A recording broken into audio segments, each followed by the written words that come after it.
कपड़े धोने वाली बहू। शादी के पहले से ही विभा को कपड़े धोने का बड़ा शौक था। कभी नल के नीचे तो कभी तालाब के पास। अरे मेरी नीली वाली लुंगी नहीं दिख रही है। विभा की अम्मा, कहाँ रखी है लुंगी? अरे वो तो विभा ने परसों ही धोकर रखी थी आपकी अलमारी में। देखो वहीं होगी। वो ना मैंने आज धो दी, मुझे लगा कि गंदी हो गई होगी।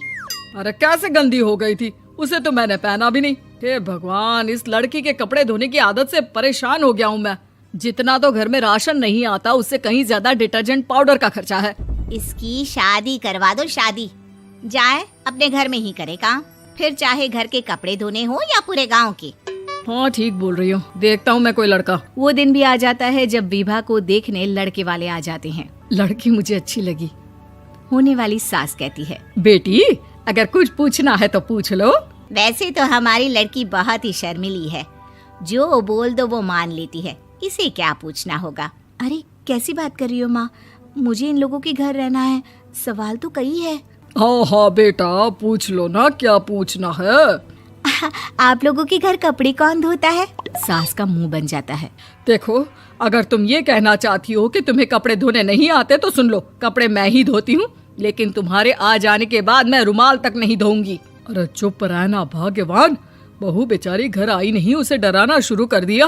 वो क्या है ना बिटिया, अभी तक तो ये कल्लू की माँ ही धोती थी, लेकिन अब तुम्हारे पापा तो दहेज में वॉशिंग मशीन देंगे ही।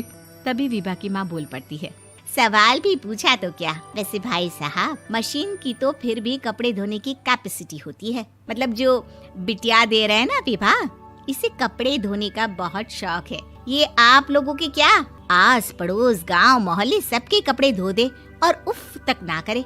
बाहर देखा नहीं आपने कितने कपड़े सूख रहे हैं? सब हमारी बिटिया ने ही तो धोए हैं। बस भी करो ना माँ, शर्म आ रही इतनी तारीफ सुनकर।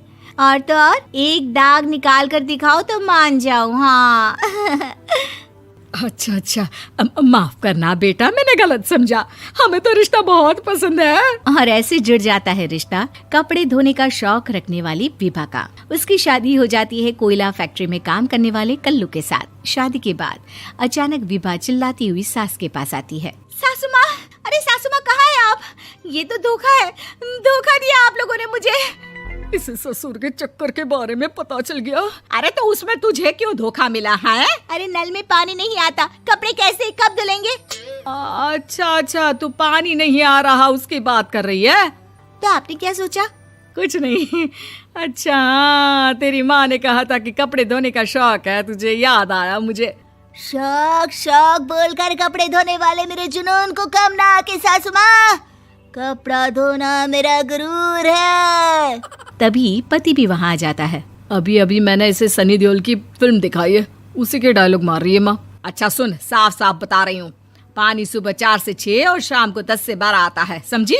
विभा टाइमिंग सुनकर हैरान हो जाती है। ये क्या भूतों का मोहल्ला है? सुबह 4 बजे उठकर कौन कपड़े धोता है? 4 बजे टंकी में पानी जाता है, फिर सारा दिन धोना ना, किसने मना किया?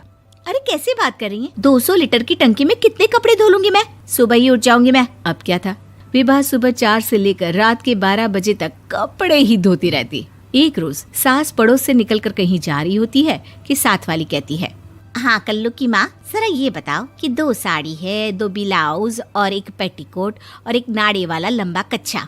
हाँ तो? अरे तो क्या, कितना लोगी धुलाई ये बताओ। धोबन दिख रहे हैं हम क्या? हमारे पति सरकारी नौकरी से अभी अभी रिटायर हुए हैं और बेटा सुपरवाइजर है कोयला फैक्ट्री में। धोबन समझ रखा है हमें। हाय रे कल्लू की अम्मा, माफ कर दो, वो तो मोहल्ले में यही सब बता रहे थे कि तुमने बहू को कपड़ा धुलवाने के काम में लगा दिया है। सास को पड़ोसन की बात सुनकर गुस्सा आ जाता है। वो घर पहुंचती है जहां घर के बाहर ही इतने सारे कपड़े सूख रहे होते हैं जितने कि किसी धोबन के घर पर। अरे ओ कल्लू की दुल्हन, बाहर निकल। माँ जी यहीं आ जाओ, बाथरूम में चादर धो रहे हैं हम। अरे अभी हम धोते हैं, तुमको बाहर निकलो। ये आस पड़ोस वाले बोल रहे हैं कि हम बहू से कपड़े धुलवा धुलवा कर उसे कपड़ा धोने वाली बना दिए हैं।